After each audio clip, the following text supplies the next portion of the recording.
Ito, gagastos sila namin yung pera namin sa Rainbow Rumble. Sige, isang ang franchise na. Meron pa bang available? Cold brew 20. Hot kaya ako. Oo. Ay, isang... Ano ba siya? Lalagay sa cup? For your cup guys. Sige. To go na lang. Sige. For here na lang. Sige.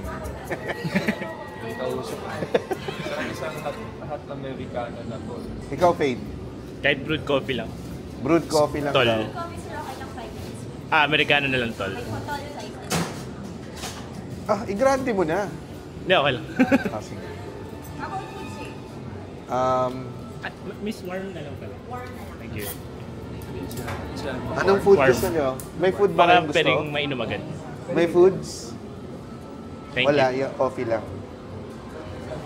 Diet kami. Laki nung tinaba ako. Oo nga, James. Gan? Bansa ka ba? Ay, nasa ba yan? Oo, tsaka yung Japan. Ay, oo nga. Puta, sunod-sunod. Southeast Asia tour lang eh, no? Yun lang yung taong nakita ko na nawala ng trabaho na... Well, thank you, Rainbow Rumble. Food tayo. Well, yan. At kaya dahil dyan, si James ang magbabayad. Siya ang nanalo sa Rainbow Rumble. Ito, dollar, oh. Cheers na tayo sir. Ay, sorry. Mataga pa kayong dollars. Ay, Ay, may sticker na? Yes po. Sige. Game tayo. Sige. Ay, di naman ako nag-pa-planner. Mag-shoot lang kami ng vlog sa Union Bank. kukunin yung napanalunan sa Rainbow Rumble. Oo. Maghahati-hatihan namin eh. Wala nga eh. Gusto mo ikaw na isang hati? ikaw muna si Muman. Wala si Muman eh. Sagot ko na ito ah. Thank you, James. Galing talaga ni Ray. Basta may extra akong 500 dun sa Rainbow Rumble. Naku, binawi mo. Mrs. Magalona will be very proud. Thank you. Dito na tayo. Ready na yung drinks. Ito yung... Ito yung super hot. Ito yung busok. Ito yung... Warm. Parang balik. Tingnan mo, tiknan ko kung warm. Pwede naman dito. Dito kami... Tayo na yung buko pa oh. Yung buko pa nung SSSID ko. Ito, 2003. Tsura ko nung 2003. Ito na po ngayon. Tsura ko. Totoo ba? Sabi nila, pag sa lisensya, ayun oh. Yan ang nagagawa ng... Guwapo din ako dun sa isa kong ID eh. Saan? SSS? Ang pangit ng ID ko. Sa lisensya? Ang pangit lagi ng lisensya. Black and white pa. Yung sa akin, tinanong. Panot na panot. Sa akin, wala nang flash. Kuminang pa yung no ko eh. LTO, huwag kayo mag-black and white. Ipakita niyo yung totoong kutis namin. Dahil mas makakapag-compensate yun sa panot namin. Dahil mas marami kaming kutis. Buti pa nga itong passport eh, kahit bawal ngumiti. Oh Lord naman, mukha lang akong kriminal. Mukha mo si Looney. Yun. Mukha mo si Looney dyan oh. Kriminal. Kung ano si Looney. At least kita yung kutis. Pag hindi ako nakangiti, mukha akong beach. Kaya ka naman resting beach face talaga, James. Oo talaga. Kaya siguro ng mga taong suplado. Alam naman, lalo na yung mga gab rider. Kaya siguro na ako, nilalapitan. Hindi ako humingiti eh. Hindi ka ba umingit? Baka kasi pag naglalakad ka, masakit paan mo, ganun. Hindi, kasi hindi ako yung friendly eh. No, wala. Kasi kailangan mo ng tropa talaga eh. May tropa ako, pero pag kunyari, pupunta ako dun sa tropa. Pero yung mga teacher, kasi kailangan mong batiin every Oo, gets ko na. Di ba, nung high school, kailangan mong batiin yung mga teacher kapag Hindi naman ako... Ganun, nung high school, kailangan mong batiin yung mga teacher. Good morning, Mrs. Santos. Oo, ma'am. Hello, sir. Ganun lang naman. Good morning, sir. Good morning, ma'am. Ganun lang. Courtesy lang naman. Courtesy lang. Lalo na small talk. Small talk, nako, yan ang pinaka-ayaw ko sa lahat. Yung feeling mo na, yung kailangan yung patayin yung dead air. Yung ex-dead din nangyari sa akin. Lucky common. Teacher siya, di ba? Tapos teacher asawa mo. Yun pa lang, pwede na kayong At saka history teacher siya, may ikaw sa history. So sinimulan ko yung conversation namin ng Sino nag-invento ng telepono? Hindi. Sabi ko, anong masasabi mo kay Apolinario Mabini? Hindi naman ganun kabilis.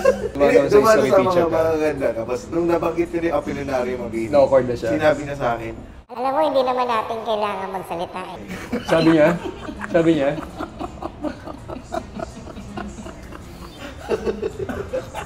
Di ba kayo niya sinabi ni Apollinario? Tapos hindi mo na-gets, no? Yun pala yun sa Apollinario, no? Di ko alam famous quote pala niya. Hindi naman natin alam mo, kailangan hindi Ginaldo, Hindi naman natin kailangan magsalita eh. Tapos nag-wheelchair na pala yun. Hindi, wala ka sa wheelchair, gumapang sa'yo. Para lang umalis sa small talk. Pero alam mo, yun talaga yung pinaka-paborito. Sana naging na-appreciate ko siya nung high school ako, yung history. Ang dami kong documentary na pinapanood ngayon tungkol sa history na parang sana dapat doon pa ako interesado dito. Ang dami ko siguro tanong. Paano kasi noon, ang effort triple sa effort ngayon. Isipin mo na lang, mas kawawa yung mga estudyante ng Thailand. Bakit? Di sila marunong mag-English? Hindi, ang haba ng mga Hindi pangalan sila nila. marunong mag-English. Oo nga, no? Sulalong corn, mga... Kaya ganun yung sulat nila eh, para... Pwede na Hindi man. Pareho lang naman yun. Hindi man din naintindihan ng teacher mo yan. Kaya ganun din sila magsalita, para hindi rin maintindihan.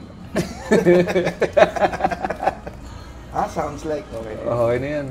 Ang hirap din sa Thailand yung hindi sila nag-focus sa English language. No? Tourist destination sila, tapos konti lang marunong mag-English. Oo. Siguro naisip ko dahil hindi sila na-colonize. Na-colonize ba Thailand? Na-colonize sila. Na-colonize ba Thailand? Alam ko na-colonize Speaking of na-colonize. British. Ha? Teka, Ba't di sila marunong? check natin. Hey guys. No, may tanong kami sa'yo. Ano? Na-colonize ba ang Thailand? Since Netherlands nata. Netherlands? Ng Netherlands. Ay, hindi Thailand was never colonized by hindi. any country, including European powers. Parang lumaban sila sa mga European yata. Oh, yung Muay mga Thai. British. Muay Thai tsaka AK-47. May legendary fighter doon, di ba? Yung nilabanan niya yung mga British. Mag-isa siya. Oo. Parang, Si Rambot Kapchay! parang may kasunduan, labanan mo lahat. Pag natalo mo lahat to, papakawalan ko kayo lahat. Parang yun ang kasunduan. Natalo niya lahat ng... Yun ang sinabi sa kanya ng Kuya Will ng Thailand. Binigyan siya jacket. Bigyan ng moving jacket yan. Si Kuya Will Sulaconton. Hindi kasi makakapunta si Muman. Kailangan basahin mo kung Kaya tatanggapin yan. nagbigay na ang requirement kasi pag kumuha ng prize, hindi ka makapunta. Kailangan meron kang Authorization authorization letter, letter. tsaka yung pink slip at tsaka yung ID. So si Muman gumawa siya ng eto, kinumply naman niya lahat. So meron siya ditong authorization letter. So, para siyang ito kalaki sulat. Para siyang kukuha ng ayuda. Oo, parang... Yung mga hindi makauwi. Parang sulat sa senador yan, na kailangan pambayad. At tingnan mo, Tagalog pa kasi talagang Oo. Taga-Cavite yan. Maintindihan. pang 4-piece eh. Takino. Ikawalo ng Nobyembre 2024. Magandang araw, kaibigan. Ako si Norman Reyes ay nagbibigay pahintulot sa aking kaibigan, si James Christian Caraan. Nakuhanin ang aking tseke na napanalunan sa ABS-CBN na nagkakahalaga ng 10,000 piso, Mang Charo. Ako po sa kasamaang palad ay hindi makakapunta ng personal Ito na, bakit? sa kadahilan ng nabagsakan ng piano. Ganda.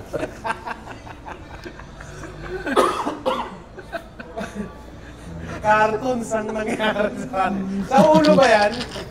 Nabagsakan ng piano ang aking hinlalaki. Hinlalaki. Masakit din yun, ha? Oo naman. Ang gagawa ng hindalaki niya sa ilalim ng piano. Ako po ay may kaaway na isang coyote. Tangin lang sa Roadrunner yan. Parang flat na size to. Ano to Looney Tunes. Pelikula Tangin to. hindi man lang si Tom and Jerry ang puta yan.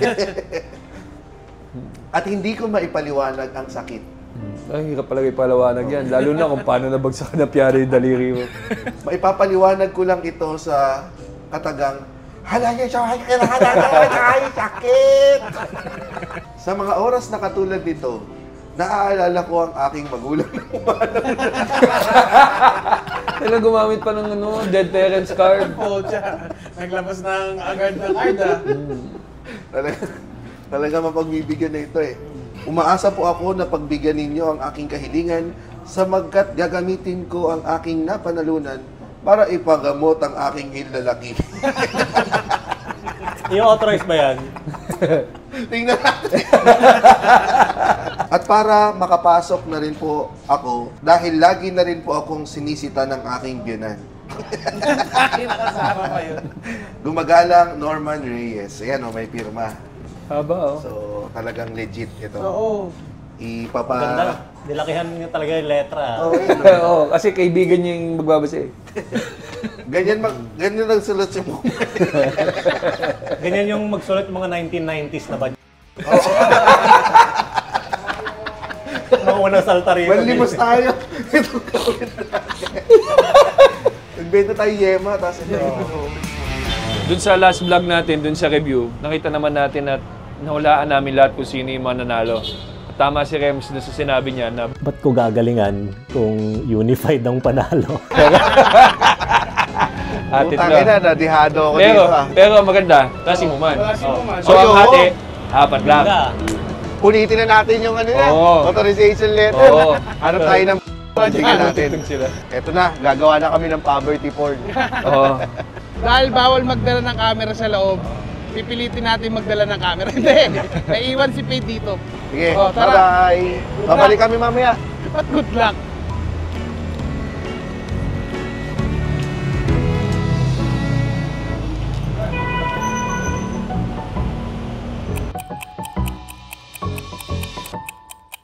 Ba't may payong? Hindi ako pwedeng mahinitan. Ba't ka nagpapayong? Takot ka sa araw? Oo. Tama ako. Macho eh. Macho ako. Naglalakad kami ngayon dito sa kahabaan ng Katipunan na may dalang 74,800. Kay Ryan Rems ko muna binigay kasi meron siyang dalang panaksa. Kaka-text ko lang kanina. Sabi ko sa tropa ko, pre, hold upin mo na ako. Dalawa lang tayo mag-ate. Versus sa 5 eh, no? Oo. Tingnan mo, ganun din pala iniisip ni Ryan Rems. Akala ko ako lang yung sakim. Yun na yung showbiz friends ni... Oo. Ito na, dadalaw kami sa birthday ng anak niya for the clout. Kaya, di ba? Kaya kami nandito para sabihin ng mga bisita ni GB na, ala, nandito na yung mga kaibigan niyang artista.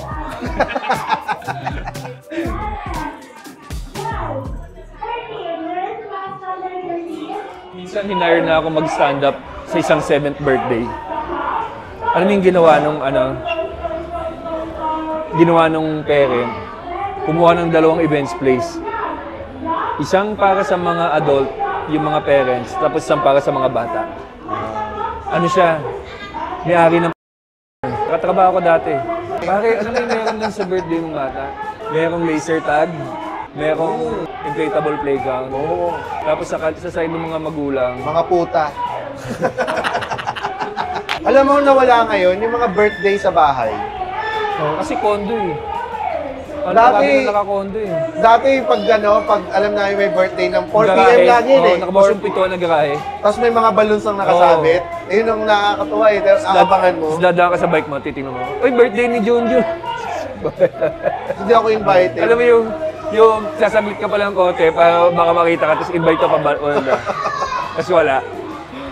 Kaya madali silang imbitahin, mga parents na yan. Kasi alam nilang walang uutang eh.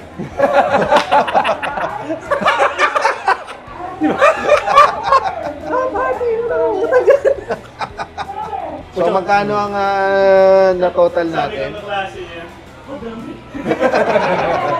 Ako 64,800. Sa'yo GB 5,000. Kay Nonong 16,000. Kay Muman 10,000. Sa'yo 10,000 din. 105,800. Talaga? Ang inang yan. Dahil wala si Muman dito, divided by 4 lang. Tig 21,160 times. O, ikaw maghati. Kasi wala pa 1,000. yung matagal to. Okay lang. Oh, sa'yo na mapupunta ang share ni Ninong Human. Human. Thank you, Human. Yay! Oh, wait.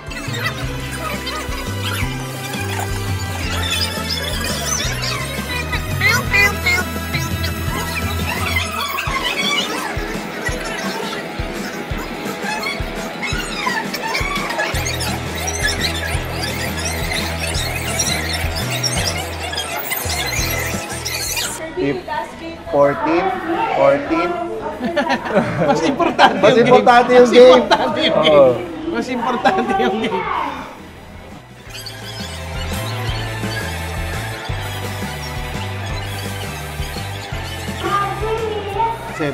Ano ba? Yeah, bilang mo muna sa'yo. 1, 2, 3, 4, 5, 6, 7, 8, 9, Pati nang magbibilang ka 10, 15, 16. Thank you, Rainbow Rumble!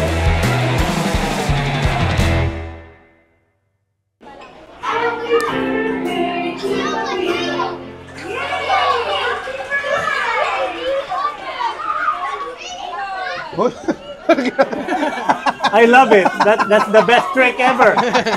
The best birthday trick ever, ha? After nitong parting to, tutulungan namin si Nonong maghanap ng titirahan kasi bubukod na raw sila para makapag-anak na sila. Hindi pa naman. Hindi pa ba? Mag-ano lang kami, magbubukod lang kami. Oh, mag-aampon sila ng batang kriminal. Saan ba magandang kumuha ng mga batang kriminal? Mga 7 out of 10 na nagra-rugby, magiging kriminal yan. So, mamili ka. At least 70% lang. Oh. I fix you. Ikaw bata ka, I will fix you. Sumama ka sa bahay, magra-rugby tayo.